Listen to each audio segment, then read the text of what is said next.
Welcome to my YouTube channel, all movie explanation in Hindi। सब आदमियों को अपनी उंगलियों पर न जाने वाले एक मॉडल के हस्बैंड की डेथ हो जाती है। उसने फिर एक राइटर के साथ अफेयर किया जो इसकी इन्वेस्टिगेशन कर सकता था। वो राइटर को इसके पीछे बहुत सारे राज मिलते हैं। अभी क्या थे ये हम आज की हमारी मूवी मैनहट्टन नाइट्स 2016 की एक crime thriller mystery Hollywood movie में देखेंगे। ये मूवी अलग अलग ट्विस्ट एंड टर्न्स के साथ आती है, तो अंत तक इस वीडियो को जरूर देखिएगा। अगर आपको वीडियो अच्छा लगता है तो प्लीज़ इसे लाइक और कमेंट जरूर कर दीजिए। अब बिना किसी देरी के एक्सप्लेनेशन स्टार्ट करते हैं। मूवी स्टार्ट होते ही हम हमारे मेन कैरेक्टर पोर्टर को देख सकते हैं। पोर्टर एक न्यूज़पेपर के लिए कॉलम राइट करने का काम करता था।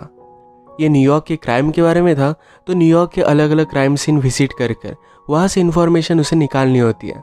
वो आजकल फेमस है क्योंकि उसने एक छोटी सी लड़की को जंगल में से ढूंढ निकाला था, जिसे बड़े बड़े डिटेक्टिव भी ढूंढ नहीं पाए थे। हर कोई पोर्टर को स्टोरी बताने के लिए रेडी होता है। पोर्टर को आजकल लगने लग गया है कि शायद उसका जॉब चला जाएगा। सारी चीज़ें ऑनलाइन हो चुकी है और अब पेपर कोई भी पढ़ता नहीं। उसे अपने न्यूज़पेपर से कॉल आया। उन्होंने कहा कि एक बड़ी पार्टी होने वाली है, न्यूज़पेपर के न्यू ओनर से आकर तुम्हें मिलना चाहिए। वैसे भी पोर्टर की जॉब जाने का खतरा है, तो उसे मिलने के लिए वो चला जाता है। पार्टी में पोर्टर ने एक लड़की को देखा जिसका नाम था कैरोलाइन।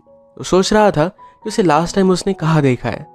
पोर्टर को ऐसे देखते हुए कैरोलाइन ने नोटिस करती है, उसके पास आती है। वो कहती है ऐसा घूरना रूड है। कैरोलाइन पोर्टर को उसके न्यूज़ से जानती थी। पोर्टर इसके लिए उसे सॉरी कहता है। कैरोलाइन कहती है कि उस पेपर की फोटो में से तुम एक्चुअल लाइफ में ज़्यादा अच्छे लगते हो। अब पोर्टर की दुखती नस पर प्रेशर देने के लिए कैरोलाइन कहती है शायद अब पेपर बंद पड़ जाएगा। तुम्हारा जॉब बहुत ही अजीब है, क्राइम सीन पर जाकर लोगों से बात करना। इस बात पर पोर्टर को गुस्सा आ गया। वो कहता है तुम कहना क्या चाहती हो, पॉइंट पर आओ।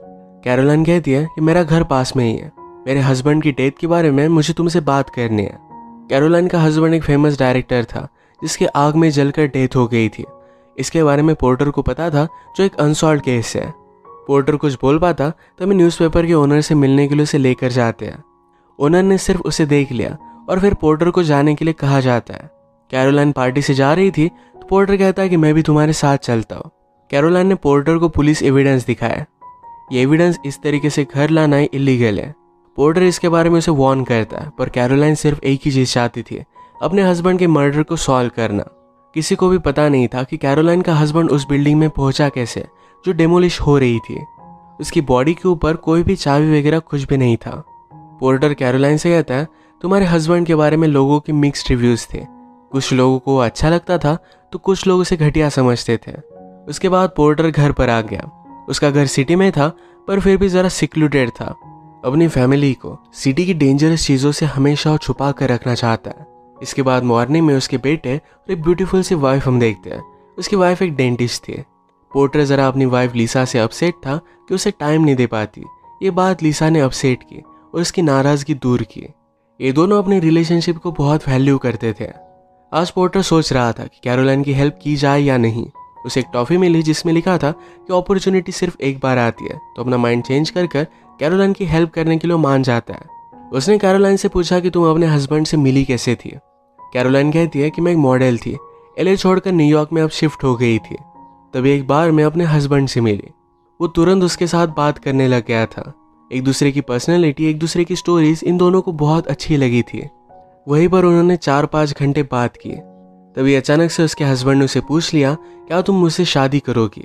कैरोलाइन ने भी इसके लिए हाँ कह दिया था। ये ज़रा वियर्ड था, पर फिर भी एक दूसरे को इतने अच्छे लगे थे कि इसके बारे में उन्होंने ज़्यादा सोचा नहीं। इसके बाद उसके हस्बैंड ने और एक वीडियो उसे भेजी थी, जिसमें उसने कहा कि हम दोनों जब एक दूसरे के साथ होते हैं तो हमें क्लिक होता है, एक केमिस्ट्री होती है। मुझे कभी नहीं लगा था कि कोई मुझसे प्यार कर पाएगा, पर तुम मुझसे बहुत प्यार करते हो। इसके बाद इनकी मैरिज बहुत ही ब्यूटीफुल चल रही थी, पर अचानक एक दिन उसका हस्बैंड घर पर आया ही नहीं। उसे बाद में पता चला कि उसकी डेथ हो चुकी है। ये सब सुनने के बाद पोर्टर कैरोलाइन से कहता है कि पुलिस तुम्हारे हस्बैंड की डेथ के पीछे का रीज़न ढूंढ नहीं पाए, तो शायद ही मैं ढूंढ पाऊंगा। जिस लड़की को मैंने जंगल में ढूंढा था वो सिर्फ एक एक्सीडेंट था। कैरोलाइन पोर्टर से पूछती है ये सारी चीज़ें तो तुम्हें पता थी, तुम फिर भी यहाँ पर आए, क्या यहाँ पर आने का रीज़न तुम्हारा कुछ अलग था। वो इनडायरेक्टली उससे पूछ रही थी कि क्या तुम मुझे लाइक करते हो। ये सुनने के बाद पोर्टर यहाँ से निकल गया। नीचे आने के बाद वो रियलाइज़ करता है कि अपना मोबाइल वो ऊपर ही भूल गया। कैरोलाइन डोर ओपन नहीं कर रही थी तो अंदर आ गया। मोबाइल लेने के बाद वो देखता है कि कैरोलाइन शॉवर ले रही थी। वो अपने आप को प्लीज कर रही थी। कैरोलाइन ये बात नोटिस कर लेती है। उसे कहती है, क्या तुम मुझे देख रहे थे? पोर्टर इसके लिए सॉरी कहता है। कैरोलाइन ने कहा कि मैं तुम्हारे बारे में ही सोच रही थी। पोर्टर जाने लग गया तो कहती है कि अपॉर्चुनिटी सिर्फ एक ही बार आती है। इसके बाद डायरेक्टली ये दोनों इंटीमेट होने लग गए। अगले दिन पोर्टर ने फिर इन्वेस्टिगेशन करना स्टार्ट कर दिया। जिस बिल्डिंग में कैरोलाइन के हस्बैंड की डेड बॉडी मिली थी वहां पर वो जाकर विजिट करके आता है। वह उसे कुछ भी क्लू नहीं मिलता। पोर्टर ने जो भी किया इसके लिए उसे गिल्टी लग रहा था। वो डिसाइड करता है कि उसे वो कभी भी नहीं मिलेगा। पर जब कैरोलाइन का फोन आता है तो उसे मिलने के लिए बुला लेता है। कैरोलाइन कहती कि मैं तुम्हें कुछ दिखाना चाहती हूँ। उसे बैंक के सेफ में लेकर आई। अपने हस्बैंड के मेमोरी कार्ड्स उसने उसे दिखाए। वो कहती कि मेरा हस्बैंड हमेशा रिकॉर्ड करता रहता था। इन सब मेमोरी कार्ड्स की सिर्फ एक ही कॉपी है। उसे लगता था कि इन सब में कुछ ना कुछ तो ट्रूथ है। उसे लग रहा था कि शायद पोर्टर को इसमें कुछ मिल जाएगा, तो पोर्टर भी इन सब को स्टडी करता है। इस वीडियोस में पोर्टर ने नोटिस किया कि कैरोलाइन और उसका हस्बैंड एक दूसरे के साथ हमेशा गेम्स खेलते थे। एक दिन कैरोलाइन घर पर आई तो हस्बैंड उसका डोर नहीं खोल रहा था। उसे अलग अलग क्वेश्चंस पूछता है। उसने पूछा, क्या तुम मेरे फ्रेंड को लाइक करती हो? क्या जब मैं बाहर था तो मेरे बारे में सोच रही थी? ये सब आंसर करने के बाद ही उसने कैरोलाइन को घर में अंदर आने दिया। ये सब देखने के बाद पोर्टर जब बाहर आया तो नोटिस करता है उसका बहुत टाइम से कोई ना कोई तो पीछा कर रहा था। उसने पकड़ने की कोशिश की पर वो आदमी भाग गया। पोर्टर को फिर न्यूज़पेपर के हेड मिलने के लिए बुलाते हैं। उनसे कहते हैं, तुम्हारा कैरोलाइन के साथ अफेयर चल रहा है। कैरोलाइन के पास मेरी एक वीडियो है जो मुझे सेंड कर ब्लैकमेल कर रही है। तुम उससे नज़दीक आ बढ़ा और वो वीडियो लेकर आओ, वरना तुम्हारी जॉब चली जाएगी। तुम्हारे घर पर एक बड़ा लोन है जिसमें तुम्हारी पूरी सैलरी चली जाती है। तुम्हारी वाइफ पर ही घर चलता है। जॉब चला गया तो बहुत बुरा होगा। पोर्टर इससे डर नहीं रहा था, पर ओनर ने कहा कि अगर तुम्हारी वाइफ पर माल प्रैक्टिस की केस हो गई तो सब कुछ वो खो देगी और तुम्हें छोड़कर चली जाएगी। इस बात से पोर्टर डर गया और एक काम करने के लिए मान जाता है। रात में घर आने के बाद उसकी वाइफ लिसा उससे बात करती है। कहती कि मेरे पास एक बहुत ही ब्यूटीफुल सी एक मॉडल जैसी लड़की आई हुई थी। वो कह रही थी कि उसे आर्थराइटिस है, पर मैंने जब उसके हाथ देखे तो कोई भी प्रॉब्लम नहीं था। उसे ये बात बहुत ही अजीब लगी थी। लिसा बहुत ही ज़्यादा स्मार्ट है। उसे शक चला गया था शायद पोर्टर और उस लड़की में कुछ ना कुछ तो है, पर पोर्टर इस बात को टाल देता है। अगले दिन पोर्टर फिर से बैंक में जाकर कैरोलाइन के हस्बैंड की वीडियोस देख रहा था। वहाँ पर उसने नोटिस किया कुछ पेन पड़े हुए हैं। इस पेन में उसे एक मेमोरी कार्ड मिलता है। इस मेमोरी कार्ड की वीडियो में देखता है कि कैरोलाइन का हस्बैंड बहुत सारी गोलियां लेकर बेहोश पड़ा था। कैरोलाइन जब घर पर आई तो बहुत ही ज़्यादा डर गई। उसने एम्बुलेंस बुलाई, पर तभी उसका हस्बैंड उठ गया। वो सिर्फ उस पर प्रैंक कर रहा था। कैरोलाइन का हस्बैंड ये जो भी गेम्स खेलता था इसके लिए किसी भी हद तक जा सकता था। पोर्टर फिर कैरोलाइन के पास आया और ये दोनों इंटीमेट हो जाते हैं। पोर्टर कैरोलाइन को वार्न करता है कि मेरी वाइफ बहुत ही ज़्यादा इंटेलिजेंट है, फिर से उसे कभी भी मिलने के लिए मत जाना। कैरोलाइन उससे पूछती है, क्या तुम उससे प्यार करते हो? पोर्टर कहता है कि मैं बहुत प्यार करता हूँ, पर बच्चे होने के बाद कुछ ना कुछ चीज़ें बदल जाती है। पोर्टर डायरेक्टली पूछ लेता है कि मेरे बॉस को तुम ब्लैकमेल क्यों कर रही हो? कैरोलाइन कहती कि मैं उसे ब्लैकमेल नहीं कर रही, मैं चाहती थी कि वो वीडियो तुम मेरे लिए ढूंढ लो। पोर्टर ने पूछा कि उसमें था क्या? कैरोलाइन कहती है, मैं और मेरा हस्बैंड एक गेम खेल रहे थे। हस्बैंड ने कैरोलाइन से कहा था कि हम दोनों एक दूसरे को चैलेंज देंगे और रिकॉर्ड कर लेंगे। इस चैलेंज के लिए कैरोलाइन ने अपने हस्बैंड को किसी को मरते हुए उसका हाथ पकड़कर उसका वीडियो शूट करने के लिए कहा। हस्बैंड ने कैरोलाइन को कहा था किसी अनएक्सपेक्टेड आदमी के साथ इंटीमेट हो जाओ, उसकी वीडियो लेकर आना। एक दिन कैरोलाइन मेयर के ऑफिस में थी। वहीं पर उसने पोर्टर के बॉस को देखा। उसके साथ जाकर इंटीमेट हो गई। यही वीडियो कोई पोर्टर के बॉस को भेज रहा है और उसे ब्लैकमेल कर रहा है। ये सब सुनने के बाद पोर्टर सोचने लग जाता है। वो पूछता है कि तुम्हारा काम मैं कर पाऊँ क्या, इसीलिए तुम मेरे करीब आई? कैरोलाइन कहती कि पहले तो यही प्लान था, पर बाद में तुम मुझे अच्छे लगने लग गए। पोर्टर गुस्से में यहाँ से चला जाता है। जब वो घर पर आया तो कुछ लोग उसका वेट कर रहे थे। उसे उस वीडियो के बारे में पूछते हैं। उसने उसे बहुत मारा, कहा कि कल तक हमें वो वीडियो चाहिए। घर पर आकर पोर्टर अपनी वाइफ से झूठ कहता है कि उसे किसी ने मग किया था। अगले दिन पोर्टर ने कुछ इन्वेस्टिगेशन की। उसे पता चला कैरोलाइन के हस्बैंड के फादर एक ओल्ड एज होम में रह रहे हैं। वो जाकर उनसे मिल लेता है। फादर अनरिस्पॉन्सिव थे, वो किसी से भी बात नहीं कर पाते। पोर्टर ने उनका पूरा रूम चेक किया, जहाँ पर उसे कैमरा और मेमोरी कार्ड मिल जाता है। अचानक से उसे अपनी वाइफ का कॉल आया। उसके बेटे को गोली लगी थी। उसके बेटे को गोली छूकर चली गई और उसकी नैनी हर्ट हो गई थी। पोर्टर की वाइफ कहती है, कोई आदमी हमारे घर में घुस आए थे, वो कुछ ढूंढ रहे थे, क्या तुम उन्हें जानते हो? पोर्टर कहता है कि मुझे अच्छा आइडिया है। लिसा ने कहा कि मैं तुमसे कुछ भी बात नहीं करना चाहती। कुछ दिनों के लिए अपनी मदर के पास जाकर वो रहने वाली है। उस पर बहुत ज़्यादा गुस्सा थी। पोर्टर इस बात से बहुत ही डिस्टर्ब हो गया। उसके बॉस के लिए जो आदमी काम करता था, उसके घर पर जाकर वो डायरेक्टली उसका गला दबाने लग जाता है। वो कहता है कि अभी बॉस को कॉल करो और कहो कि वो आदमी फिर से उसे दिखने नहीं चाहिए। पोर्टर ने बॉस को धमकी दी। बॉस थोड़ा सा भी डरता नहीं, कहता है कल तक मुझे वो वीडियो मिल जानी चाहिए, वरना आज जो हुआ था उससे भी बहुत बुरा कल होगा। पोर्टर को जो वीडियो मिली थी, जब वो देखता है तो इसमें कैरोलाइन का हस्बैंड अपने फादर को माफ़ कर रहा था। वो अपने फादर से पहले गुस्सा था, पर बाद में इस वीडियो में उसने उसे माफ़ कर दिया था। पोर्टर ने वीडियो में एक ओल्ड लेडी को नोटिस किया जो उनकी फ्रेंड थी। इसके बारे में पोर्टर इन्फॉर्मेशन निकलवाता है, उसके घर पर चला गया। ये ओल्ड लेडी घर में कोई है, ये देखकर बहुत ही ज़्यादा डर जाती है। वो पुलिस को कॉल करने वाली थी, पर पोर्टर ने अपनी आइडेंटिटी उसे बताई। उसे पहचान लेती है। पोर्टर ने फिर उसके सारे रिकॉर्ड्स वगैरह देखे। वो पूछता है, तुम कैरोलाइन के हस्बैंड के फादर को कैसे जानती थी? ओल्ड लेडी ने कहा कि मैं कैरोलाइन के हस्बैंड को जानती थी। मेरे बेटे का बचपन में वो फ्रेंड था। मेरे खुद के बेटे की डेथ के बाद मैं उसे अपना ही बेटा मानती थी। वो जब पैसे कमाने लग गया तो चाहता था कि वो मेरा ख्याल रखे, इसलिए हमेशा उसके फर्म से मुझे पैसे भेजता था। रिकॉर्ड्स में पोर्टर ने नोटिस किया था कि $5,000 के चेक थे। इसके बारे में वो ओल्ड लेडी से पूछता है। लेडी कहती कि ये अलग काम था। कैरोलाइन का हस्बैंड एक दिन मेरे पास आया। उसने मुझे एक बड़ा डब्बा दिया। इसमें बहुत सारे मेमोरी कार्ड्स थे। एक एड्रेस के बारे में उसने मुझे बताया। उसने कहा कि जब भी तुम्हें पैसों की ज़रूरत पड़े तो एक लेटर यहाँ पर पोस्ट कर देना और तुम्हें $5,000 मिल जाएंगे। ये वही मेमोरी कार्ड और लेटर थे जो पोर्टर के बॉस को मिल रहे थे।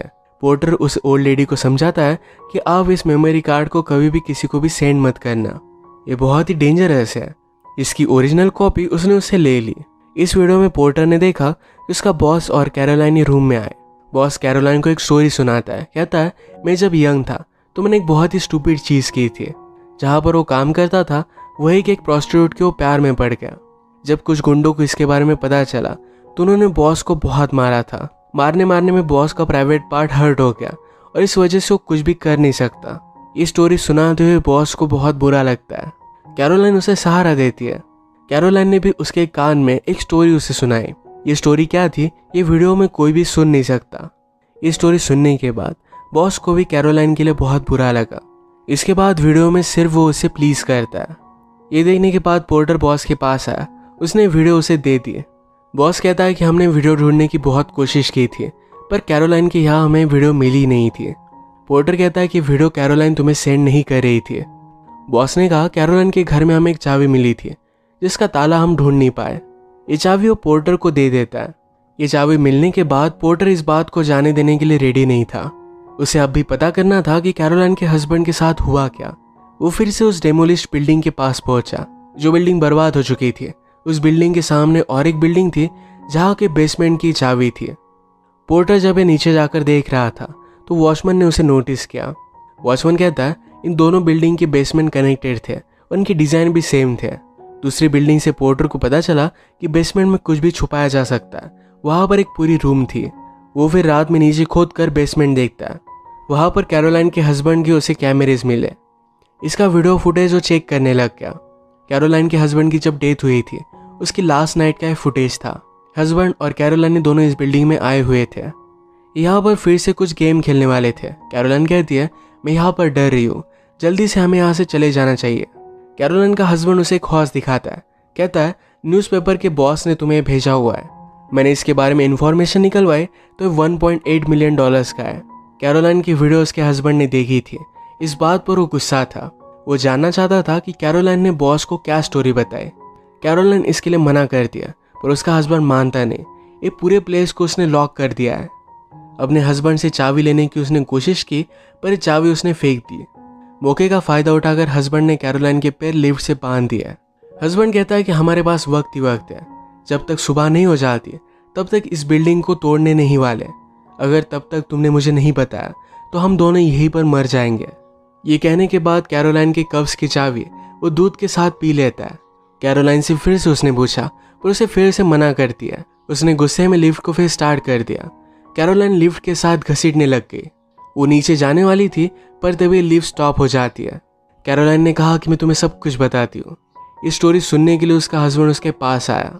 कैरोलाइन गुस्से में थी, एक स्क्रू ड्राइवर लेकर उसके गले में डाल देती है और वहीं पर उसके हस्बैंड की डेथ हो गई।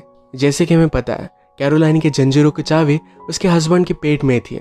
एक चाकू लेकर उसने उससे निकाल ली। इसके बाद मॉर्निंग में बिल्डिंग को डेमोलिश किया गया था, जिससे आग लग गई और कैरोलाइन का हस्बैंड उसमें जल गया था। ये सब पता चलने के बाद पोर्टर कैरोलाइन से मिलने के लिए आता है। उसे कहता है कि मुझे सब कुछ पता है। उसने उसे वीडियो दे दी पर इसकी कॉपी उसके पास भी थी। पोर्टर कहता है कि अगर हमारे अफेयर के बारे में मेरी वाइफ को कुछ भी पता चला, अगर तुमने कुछ भी किया, तो ये सारी चीज़ें मैं पुलिस को बता दूंगा। ये बात कैरोलाइन समझ गई। पोर्टर ने पूछा कि वो स्टोरी क्या थी जो तुम्हारा हस्बैंड जानना चाहता था। कैरोलाइन कहती कि जब मैं छोटी थी तो मुझे बर्थडे के लिए हॉर्स चाहिए था। मेरे स्टेप फादर से रोज़ मैं वो हॉर्स मांगा करती थी। एक रात वो मेरे रूम में आके उन्होंने मुझसे कहा कि हमारे बारे में अगर तुम अपनी मदर को कुछ भी नहीं बताओगी तो तुम्हारे बर्थडे के लिए मैं हॉर्स लेकर आऊँगा। कैरोलाइन का बर्थडे आया और फिर भी उसे हॉर्स नहीं मिला। कैरोलाइन स्टेप फादर से कहती है मैं सब कुछ मदर को बता दूंगी। स्टेप फादर ने कहा कि कल हम हॉर्स लेने के लिए जाएंगे। उसे हॉर्स लेने के लिए लेकर गए, पर उसे डराने के लिए उसके सामने हॉर्स को उन्होंने मार डाला। यही वो स्टोरी थी जो कैरोलाइन अपने हस्बैंड को बताना नहीं चाहती थी। ये सुनने के बाद पोर्टर यहाँ से जाने लग गया। कैरोलाइन कहती कि कुछ ना कुछ तो कहो। पोर्टर ने कहा कि तुम अपने आप का ख्याल रखना। पोर्टर फिर हमसे कहता है कि जो भी हुआ इसके बारे में उसने कभी भी अपनी वाइफ को नहीं बताया। उसकी वाइफ ने भी इस बात को जाने दिया था। कभी कभी पोर्टर कैरोलाइन को देखने के लिए जाया करता है। उसे अपनी न्यू लाइफ में देखकर उसे अच्छा लगता है। सब कुछ चीज़ों को सिर्फ एक स्टोरी समझता है और जाने देता है। कैरोलाइन भी अब अपने न्यू हस्बैंड के साथ खुश थी। यहीं पर ये मूवी एंड हो जाती है। अगर आपको वीडियो अच्छा लगा तो प्लीज़ इसे लाइक और कमेंट ज़रूर कर दीजिएगा। मैं बहुत सारी मूवीज़ लेकर आता रहता हूँ, तो प्लीज़ चैनल को सब्सक्राइब कर दीजिए और बेल नोटिफिकेशन आइकॉन दबाना मत भूलिएगा। हम फिर से मिलेंगे और एक नई मूवी के साथ। तब तक के लिए थैंक यू और आप अपने आप का ख्याल रखिए।